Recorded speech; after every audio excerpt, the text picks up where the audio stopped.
Kingdom Hearts Chain of Memories, the second ever Kingdom Hearts game to come out that set the stage and plot points for Kingdom Hearts 2. Developed on the Game Boy Advance originally, Chain of Memories implemented a different kind of system to replace the real-time action combat of the first game, since the Game Boy obviously ain't good enough for it, so they developed a card system. Instead of turning on abilities and dodging and attacking whenever you want, you need to play by setting up a deck which would permit you a certain amount of attacks or magic spells and need to attack at a specific time. What's up guys, it's me, Nora Little Bomber, and today I'm doing another restricted Kingdom Hearts playthrough like when I did Dream Drop Distance without flow motion. Check out that video if you want. But instead, I'm going to be playing through Chain of Memories. So instead of playing through the original Chain of Memories on the Game Boy Advance version, I will be playing Chain of Memories on the PlayStation 4 version. This playthrough will answer the question, can you beat Kingdom Hearts Chain of Memories without changing your deck once? So the rules for this run are pretty simple, and it is that I am not allowed to add, remove, or even rearrange any cards in my starting deck. The only thing I can do to the deck is put in a shortcut, since that really doesn't mess with the deck, that just makes gameplay easier for me. The starting deck includes 11 attack cards, the highest being 7 and the lowest being a 0, 1 cure card valued at 6, and a potion card valued at 5. I am still allowed to use friend cards during the playthrough since they aren't added to the deck, and I am allowed to upgrade my CP since that is unavoidable at a certain part of the playthrough, but it won't do us any good upgrading the CP since I can't change the deck at all. And lastly, I don't need to 100% complete the game, I just need to get through Sora's story and view the ending with that deck. And with that, let's begin. Can I beat Kingdom Hearts Chain of Memories without changing the deck?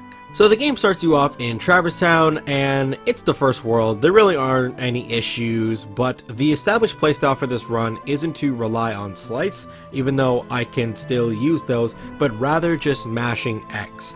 Using a slide in this run isn't really recommended unless absolutely necessary, considering I only have 11 attack cards and I don't have any high potions or elixirs to bring back used cards, since potions only bring back reloadable cards. Now, I realized early on that in the run I'm going to have to rely on Donald and Goofy a lot for the fights, since Goofy can deal extra damage and so can Donald, but Donald is also my only way to whip out any Curas or Curagas. Also, when it comes to dealing with the Heartless, I mainly rely on Wild Crush. It is a slight if you use a Goofy card first and then Donald and an attack card, since it destroys many enemies pretty easily. I decided to go up a couple levels, and I also realized that I won't be upgrading my CP at all because it would be useless, so I'll be mainly upgrading my health, which will lead to me having way more health than what people would normally have during a normal playthrough. Also, I didn't care too much for getting slights throughout the playthrough, since slights again wouldn't be much help,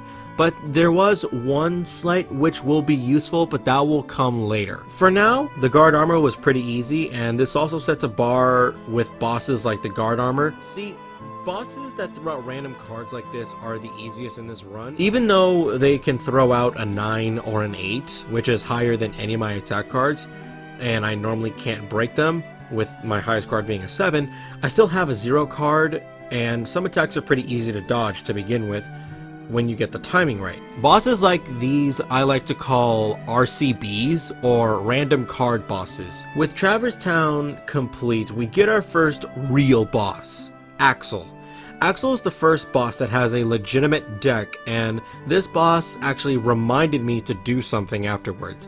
I need to shortcut the 0 card, as that is my only way of stopping any sort of slights that I cannot avoid, and as soon as I use it, I should reload the deck instantly, because some bosses like to use slights back to back. Overall, it's the first fight with Axel, not that hard, had no real issue whatsoever. But now on to the first wave of Disney Worlds. Monstro, Wonderland, and Halloween Town were the first 3 worlds I went to. There was really no issues at all. The enemies were really easy and the bosses were RCBs, so I really didn't have any issues, and I made sure to hit up Monstro first, as that was my way of getting high jump quickly, as that would prove to be pretty helpful when fighting against bosses. Next world I went to was Olympus, and while you do fight 2 bosses here with a deck, Cloud and Hades, no problem at all, except of course... Is this man doing it on purpose? Lastly was Agrabah. Again, no issue, so now we move on to the Lark Scene fight.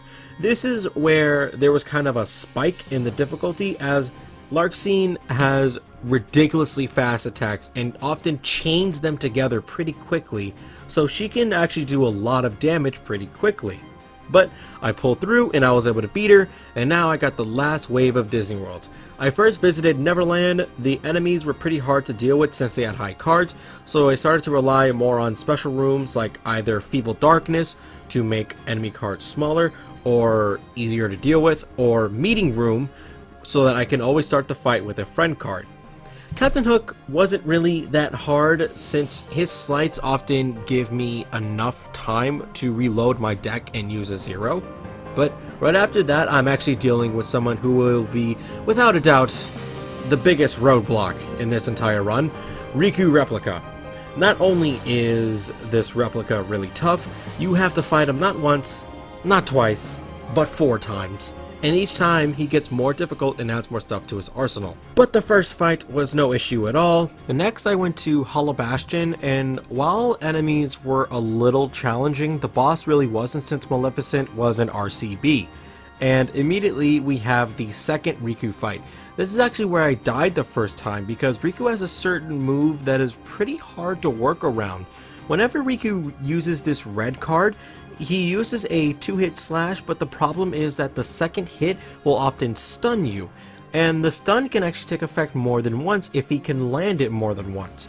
So he could very easily temporarily trap you in a stun and deal heavy damage. But all in all, I was able to beat him 2 times already, from striking him by breaking his cards or during reload time, and curing when necessary. Next stop was Atlantica.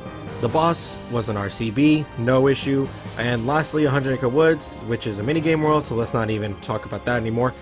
Next we have the first Vexen fight. Vexen is a little tricky since I can't just attack him whenever I want. Since he has that shield, he can often guard any attacks that I dish out, so I have to wait for him to throw out a card that I can break, or wait during reload times, but that often wasn't the case, so I had to mainly rely on breaking his cards. But his attacks were easy to dodge, and Vexen 1 was done. Moving on to Twilight Town to fight Vexen a second time. The second fight was actually really tough, since halfway through the fight I had taken so much damage, I had to jump and dodge around a lot and try to find the right times to heal myself. It took a while, but I was finally able to develop a rhythm against fighting Vexen, and I was able to defeat him.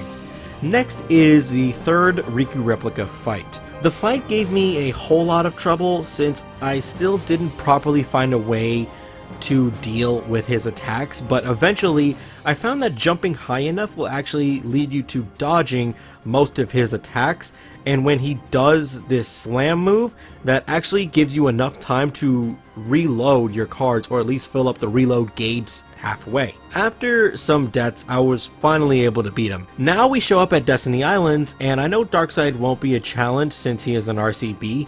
Dealing with the enemies in Destiny Islands is actually a lot harder, since during this point in the story, I don't have Donald and Goofy with me. After dealing with Darkseid, I am now fighting Riku Replica for the 4th and final time. And yeah, he hard. After a handful of attempts, I decided to go back and grind a little bit for a specific slight, Ars Arcanum. Unlike slights where you need more than one type of attack card or a ridiculously high value like Blitz or Sonic Blade respectively, Ars Arcanum is something that I can do since it has a max value of 6, but the problem is that it can very easily be broken. Eventually I found a solid rhythm for Riku, and I didn't even really need Ars Arcanum for it, and I was finally done fighting the guy. Unfortunately though, we are faced with another boss, Lark Scene, and yeah, she hard too. For a while I didn't know what to do against her, since she attacks so fast and so frequently, your damage output to intake is way off balance. But then I developed a strategy. See, Lark Scene does this, and all the other bosses do this too, but Lark Scene does this more. She often chains attacks together back to back, So if you see that she's throwing out this 7 card, you see the next card in her deck is a 6 card, she's more than likely going to throw out that 6 card. Not because of the value, but just because that's how her AI is. So with dodging, jumping, healing, and countering, and waiting to find the right sweet spot for her to throw out a low card, and the next card was also low, I could properly counter with a solid Ars Arcanum while also dealing decent damage here and there. After a handful of tries in some situations where Donald kept using Thunder against Lark Scene, I was able to beat her. Now we are at Endgame.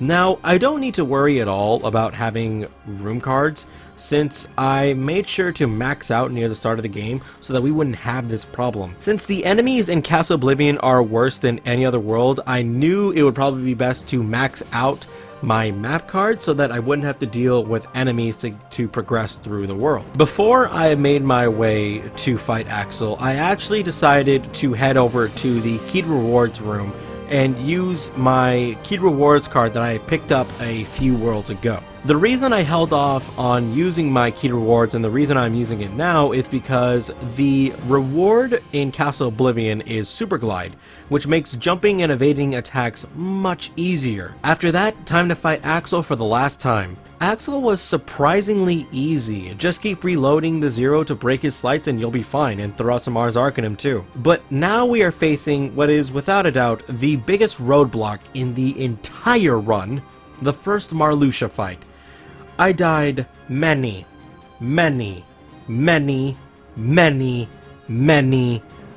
times. I almost thought that this run was completely over and that I would have to throw out a different deck in order to beat him, because his attacks come out so fast thanks to the game running 60 frames.